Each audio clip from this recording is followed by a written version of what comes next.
My Last Duchess by Robert Browning. That's my last Duchess painted on the wall, looking as if she were alive, I call that a piece of wonder now. Fra Pandolf's hands work busily a day. There she stands. Will't please you sit and look at her, I said. Fra Pandolf by design, for never read strangers like you that pictured countenance, the depth and passion of its earnest gaze. But to myself they turn, since none puts by the curtain I have drawn for you but I, and seem as they would ask me, if thou durst, how such a glance came there, so not the first. Are you to turn and ask thus, Sir, 'twas not a husband presence only called that spot of joy into the Duchess' cheeks?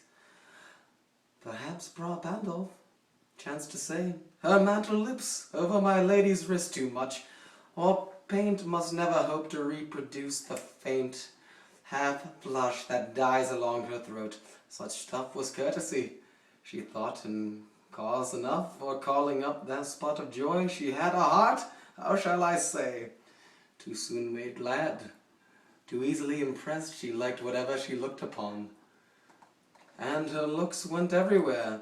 Sir, 'twas all one, my favour at her breast, the dropping of the daylight in the west, the bowed cherry some officious fool broke into the orchard for her, the white mule she rode with around the terrace, all and each would draw from her like the approving speech, or blush as least.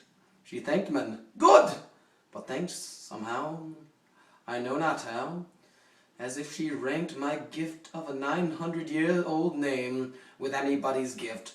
Who'd stoop to blame this sort of trifling, even had you skill in speech, which I have not, to make your will quite clear to such as one, and say just this or that, if you disgust me, here you miss or there exceed the mark, and if she let herself be lessoned so, nor plainly set her wits to yours forsooth, and made excuse, e'en then be some stooping, and I chose never to stoop. Oh, sir, she smiled no doubt whenever I passed her, but who passed without much the same smile? This grew, and I gave commands, then all smiles stopped together. There she stands, as if alive.